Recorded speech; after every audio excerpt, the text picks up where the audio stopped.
si Professor Jerry Canyo.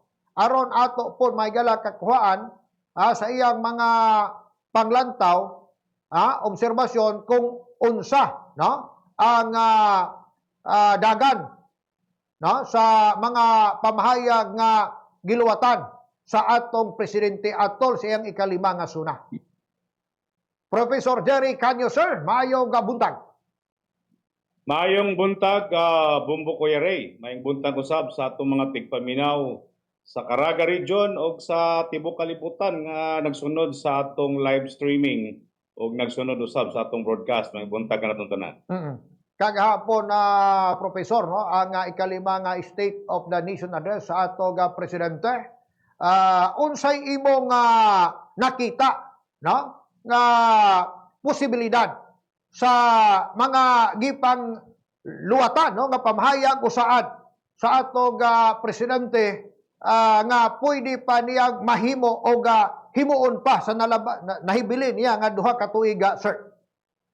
Well, medyo hilaw or kulang ang nakita nato nga mga deklarasyon o pamahayag or even ang nakabot sa atong gobyerno. Ilabi na kung hiskutanan nato, Bumbo Kuya Ray, ang turismo, agrikultura o edukasyon, higher education.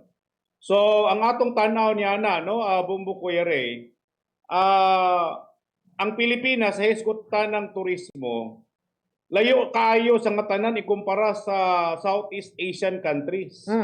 Example, Bumbo Kuya Ray, ang Malaysia is earning about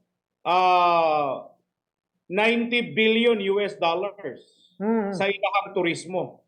So sama usab sa Thailand o Vietnam, muabot og mga 90 bilyones dolyares ang income nila sa ilahang turismo ug mudagan ngadto sa mga about 200 million ang gabisita sa ilang nasod sa tibuok tuig. Ang Pilipinas kaluoy sa Dios naragid in taon sa 12 bilyones dolyares ang iyahang income sa turismo. Kini nagpakita nga palpak ang gobyerno sa pag-showcase sa mga muhatag unta og dugang income o dugang trabaho sa Pilipinas. Ang atong mga ports nga diin maunta ang atong i-showcase, wala gayud mahisguti og nagpabilin nga makaluluoy ang atong sektor sa turismo.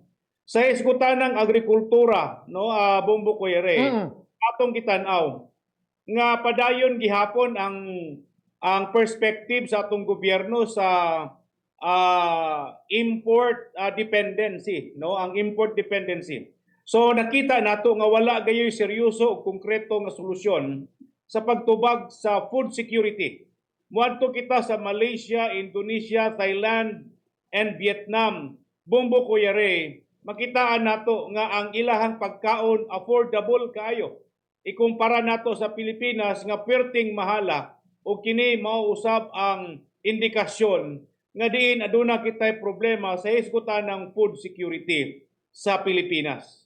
Sa hisgutan ng higher education, wala matubag kung unsa ba ang mamahimong direksyon sa nasod kabahin sa hisgutanan sa pag-improve sa quality of education, sa higher education sa atong nasod.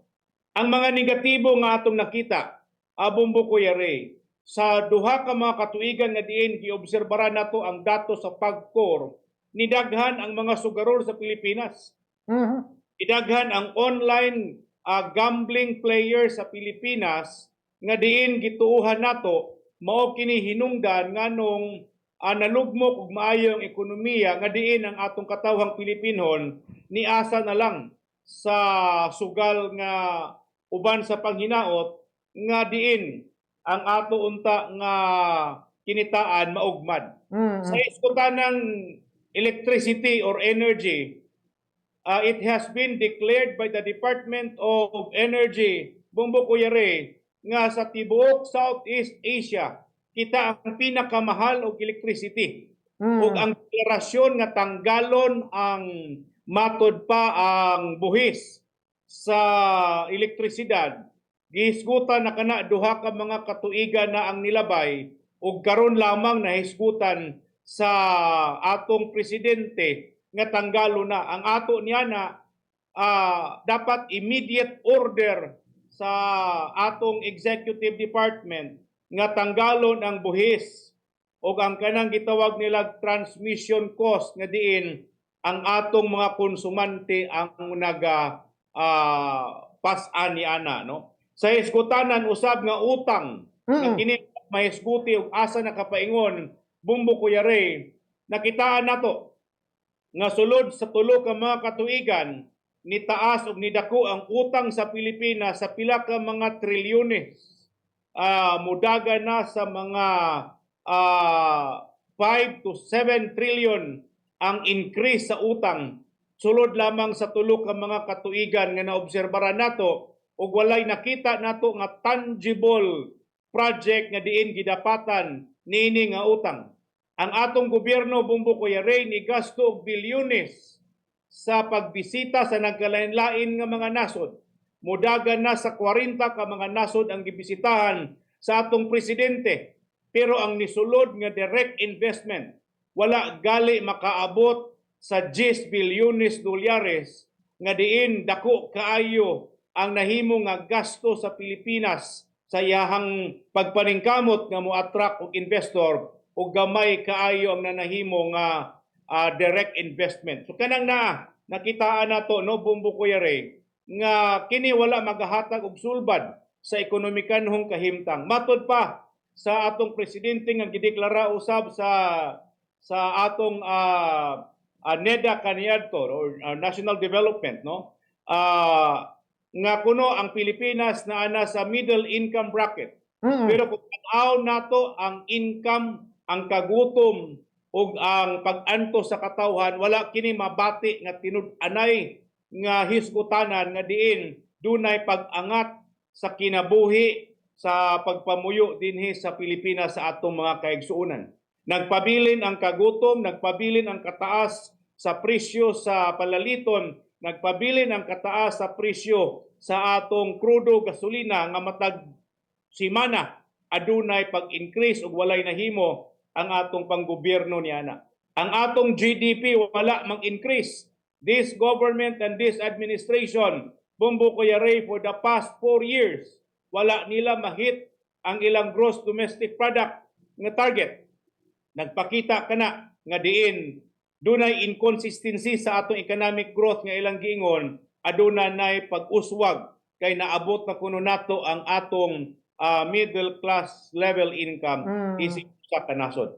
Kini nga mga butang Bumbo Kuya Ray nga atong nalatag, mao kini ang nahimong basihan nganong medyo nakulangan og nahilaw kita ug medyo do na kitay kasubo kay murag nahatagan pag priority ang paghimo sa racket nga dadon kuno ngadto sa kawanangan nga diin daghan nga mga Pilipino ang gutom, daghan ang mga Pilipinong kabataan nga malnourished, daghan ang Pilipinong kabataan nga dili mahatagag edukasyon ug nagpabilin ang kataas sa presyo sa batakang palaliton nga diin gisagubang sa atong katawhan karon Bumbo Kuya Ray. Ay, see. Usa sa mga gipasigarbo niya, professor, no, ang pagwagtang kuno ni adtong gitawag nato nga systems law sa kuryente nga di ba kuno ni sa mga konsumador mao na nga iyang ipatanggal. Based no sa imong kay balo, no? Ingan di ba kasayon ang pagtanggal sa balay ronon sa systems laws ngadto sa mga konsumador o it takes time pa discerning mahatagan og katumanan o posible nga di gyud ni mahitabo sud pod sa iyang termino, sir? Atong tanaw niya na Bumbo Kuya Ray, dili ka na mahitabo sa iyahang termino. It's a false promise. It's an empty promise atong pagtanaw kay ang atong enerhiya sa Pilipinas gidominar o gikontrolar kini sa mga pribado nga players, private players.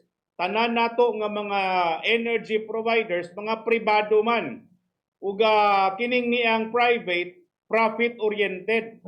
Kung tanggalon sa gobyerno, ipatanggal sa gobyerno ang gitawag natog systems laws, kini pangitaan ra gihapon kini pamaagi nga mapas-on ngadto sa customer o kana dili magpabintaha ang atong mga providers niini. Doon na mga attempts niini kaniadto nga ang systems laws tanggalon o dili ipasa ngadto sa konsumante. Pero sa pipila ka katuigan nga atong nakita, wala kini nagmalampuson. Sa akong tanaw, sa akong pag-aninaw, Bongbong Kuya Ray, it's a false promise, it's an empty promise nga tanggalon ang kining gitawag na tog systems laws kay ang gobyerno mooy posible nga mo-absorb niini. So sama kini sa gihatag nga discount sa atong PWD, sa atong senior citizen ug sa atong single parent nga kuno gihatagan og 20% discount. Ang tinud-anay niini Bongbong Kuya Ray, it is being absorbed and subsidized by government through the tax imposed by the government. So dili tinud-anay ang giingon nga subsidy kay gi-pass on or gi-subtract or gi-deduct gihapon sa atong mga negosyante ngadto sa buluhisan nga ilang pagabayran. So kanang gaka-enjoy sa atong 4Ps sa ilahang electrical consumption, kanang gaka-enjoy sa atong PWD nga 20% discount, sa atong senior citizen nga 20% discount, dili kana libre or programa sa gobyerno, subsidized kana sa buhis nga diin mauunta makulikta sa gobyerno. Instead of them paying it to the government, Bongbong Kuya Ray, ginidak na nila sa buluhisan niya nga mga produkto. Siguro tanan nga buluhisan ato ipadayon na profesor, no? Kini nga buluhisan na usapon sa iyang pasalig nga dili na buhisan, no? Katong mga middle income earner, no? Katong mag kadawat o gasuhulan nga dili mo sobra, no, sa 350,000. Ingon man katong mga gagmay nga mga negosyante, dili na pod matud pa pangayuan sa ilang kanang tax.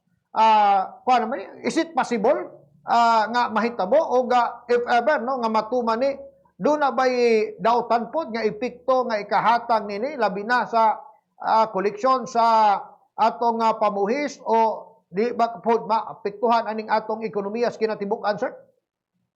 Ang atong tanaw niya nga pamahayag, Bongbong Kuya Ray, maayo kana sa atong mga small income earners nga di na sila magbayad og 10% nga buluhisan.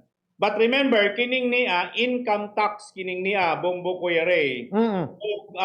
Ang dako nga buhis naa sa VAT kanang indirect taxation nato. Sa kada produkto nga atong gapaliton, Bongbong Kuya Ray, gikan sa sanina, pagkaon ug uban pa, adunay VAT ni ana nga nakapatong nga 12%. So tanggalon man nato ang income tax return taxation nga cap ni ana, makatabang ka na og maayo. Pero dito sa indirect taxation, nagpabilin nga ang Pilipinas sa Southeast Asia adunay pinakataas nga value added tax or the indirect taxation nga giimplementar nato. So kanang naabong Kuya Ray, walay nakita nato nga dako nga impact or epekto sa koleksyon or income or kinitaan sa atong gobyerno. Kay dako kaayo ang gisaligan sa gobyerno nga makulikta sa gitawag natog indirect taxation. Sa ako nang naisgutan sa tanang produkto nga atong gakapalit matag karon og unya gikan sa pagkaon ug uban panginahanglanon, kana Bongbong Kuya Ray aduna kanay patong nga buhis nga diin ang konsumante maoy nagbayad sa mao nga buluhisan. Ang ato untang gilantaw Bongbong Kuya Ray nga buhaton sa atong presidentes nasod, mao unta ang pagbuhis sa mga bilyonaryo nga aniya sa atong nasod.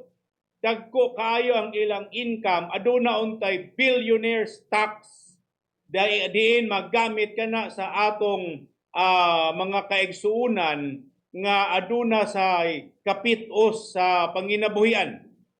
Mo kana ang gusto natong madungog nga nauntay billionaires taxation nga iimpusar ang gobyerno aron sa ingon niya na matubag ang panginahanglanon sa edukasyon, panginahanglanon sa nutrisyon sa atong mga kaestudyantehen. Pero wala ta kana madungog Bongbong Kuya Ray. I see. na unsay imong nakita o na-feel ba nimo, Professor, nga sinsiro ang atong presidente sa iya pong kabutyag nga kasuhan na, no? Dili madugay ang iyang igagaw nga si former Representative Martin Romualdez tungod niadtong iya pong gipasalis sa kalabayng suna kalabot sa flood control nga anomaly. Well, nalipay kita nga iyaha ka nang gideklarar kay masingil siya sa atong katawhan. Mhm. Kabahin niya na nga deklarasyon.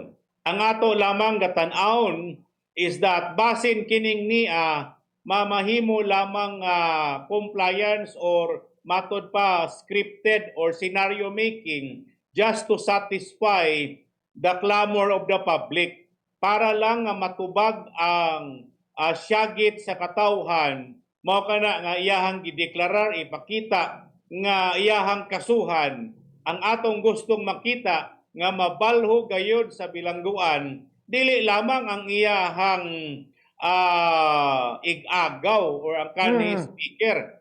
Mas maayo unta nga moingon siya apil ang iyang anak nga diin duna unsay kalambigitan sa mao nga mga flood control projects kay ang iyang anak niya nga panahona Bumbo Coyare mauman usab ang Deputy Speaker of the House.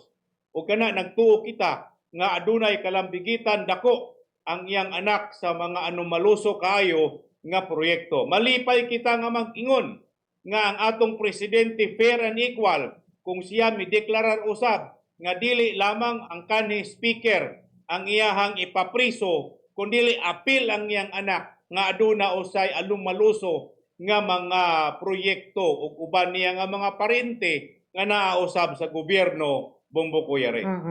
Sa isgutanan nga seguridad, no, isip usapod ka security expert, professor. Mutyag, no, sa atong presidente nga kita daw mga Pilipino og dili ta bubaw down, no, ngadto ni bisan kinsa. Atol sa iyang pamahayag, unsay gilauman sa mga katawhang Pilipino malauman, no, sa iyang gipagabutyag nga masiguro nga atong maproteksyonan, madipinsahan ang atong teritoryo, labi pa no, ang atong gibangian nga area diya sa West Philippine Sea. Yes, kaya nga pamahayag sa atong pagtan-aw no, Bumbo Coyare, nagpakita lamang nga adunay seryoso nga commitment ang administrasyon ni President Bongbong Marcos ngadto sa Estados Unidos kay hinumduman ta Bumbo Coyare nga pila ka adlaw before ang atong SONA ni bisita ang Secretary of State na Malacanang nakikatubang sa atong presidente nga si Mr. Rubio. O si Mr. Rubio is Secretary of the State Department sa Estados Unidos nagpadayag sa ilang katuyuan dili lamang sa hisgutanan nga ICC kung dili ang pinaka-importante o pinakadako nga agenda mao ang pag-solidify sa interes sa Estados Unidos nga mo langkob sa pagbutang sa mga planta sa dili lamang kanang gitawag natog PAC silica kung dili ang planta usab sa paghimo og mga ammunitions nga pagabuhaton dinhi sa Pilipinas. Ug urban ni ana ang mga EDCA airport and seaport sites nga diin pagaugmaron pagbuhaton sa Estados Unidos. Ang pamahayag nga ang Pilipinas ug ang Pilipino dili mo bow down, nagpakita kini og paglaban, pagsandig, paghawid ngadto sa Estados Unidos ug kini atong gitan-aw nga with this commitment of the Philippine government mamahimong maalaot, maataw-ataw ang atong nasod because of the war between two giants, ang Estados Unidos ug ang China.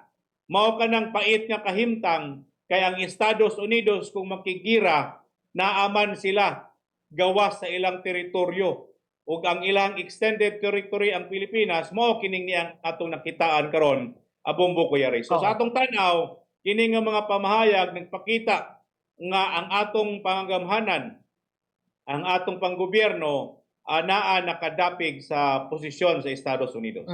isip na sa academic sector. Unsa way angay nga himuon sa atong nasudnong pagamanan sa atong presidente aron mapaayo ang dagan sa edukasyon labita no ang paghatag og proteksyon ngadto sa atong mga kabataan na sir. Well, ang atong nakita, no, Bumbo Kuya Ray, sa hisgutan ng basic education. Mas maayo siguro nga ang atong gobyerno mag-adapt sa liberalized nga curriculum sa atong mga estudyante. Liberalized in a sense nga dapat hatagan og freedom of education ang atong mga pribado nga eskwelahan nga mo develop og curriculum og programa nga diin mao'y ilang gituhan nga makatubag sa batakan nga suliran sa atong mga kaestudyantihan. Ang ikaduha ni ana nga gusto natong makita Bumbo Kuya Ray, mao ang nutrisyon sa atong kaestudyantihan. Mas maayo kayo nga masabtan sa atong gobyerno nga ang problema sa edukasyon kabahin ni ana ang nutrisyon. The malnutrition is the culprit, the principal suspect. Nganong ang atong mga estudyante mahina sa arithmetic, mahina kaayo sa critical thinking and all other fields. Bumbo Kuya Ray. Kanang mao kana unta ang tutukan sa atong gobyerno. Sa hisgutan ng higher education, mas maayo kaayo nga i-recalibrate sa atong gobyerno ang paghatag usab og more latitude and more degree of academic freedom nga diin dapat unta ang atong mga higher education institution mahatagan sila og kagahom nga mo pursue sa ilang kaugalingon nga mga programa provided nga kini nga mga programa adunay batayan, dunay basihan sa pag-ugmad sa maayo nga skills and competencies nga diin magamit sa atong human resource dili lamang sa Pilipinas kundi sa global market. Medyo ang atong Commission on Higher Education Bumbo Kuya Ray ug ang Department of Education hinay ug luya ang pag-react sa ever-changing market landscape sa kalibutan. Mao kana nga gusto nato unta nga adunay mas dali, quicker response sa pag-develop sa quality sa atong human resource pinaagi sa paghatag og more liberal and more higher degree of freedom of education sa atong mga kabatanunan. Kung lantaw nato no katong iyang saad sa naklabay nga suna iya ba tong natuman na profesor o duna bay natuman ato niya? Well, subo kita nga magtaho ni hana no kaysa priority bills nga iyang gi-mention last no atong miagi nga mga atong miagi nga suna isa or duha lang gyud lamang ang natuman ni adto. Sa giingon niya nga ipapriso niya ang 30 kapin ka mga nalambigit hapit mag 40 kaluoy sa Dios. Wa ragali magnapulo, wa ragali maglima. Niya pay uban nga mga gikasuhan matud pa nga walay kalambigitan sa flood control sama sa kaso ni Marcoleta, Senator Marcoleta, kaso usab ni Mike Defensor ug mga kauban. Kini nga mga kaso walay kalambigitan sa flood control o anomalya nga diin gideklara niya kaniadto miaging suna nga mahiya naman kayo ug nag-set siya og figure nga target nga dapat adunay mga 40 ngadto sa 50 ka mga empleyado or mga opisyalis sa gobyerno ang mapapriso. Pero kaluoy sa Dios karon nakita nato wa ra gyud makaabot og napulo nauna og kapriso ang mga naa sa DPWH nga mao'y nihatag unta og testimonya ang mga bodyguard ni Zaldico og ang iyang abogado nini nga mihatag og testamento, si Gutesa nga nihatag og testamento, wala gali mahatagi og dili ug mao na inoy ilang kasuhan karon og dili ang katong mga direktamente nga nalambigit. Nakitaan nato nga wala kini matuman nga mga pamahayag deklarasyon sa milabay nga suna Bumbo Kuya Ray. Ay si sa kinatibuk-an sir kung atong graduhan 1 to 10 unsa may mahatag nimo nga grado ngadto sa atong presidente sa iyang suna kagahapon? Well, ang atong mahatag gayod no naragid sa katunga nga kung ang passing 75 naragyod sa 50% ang atong mahatag.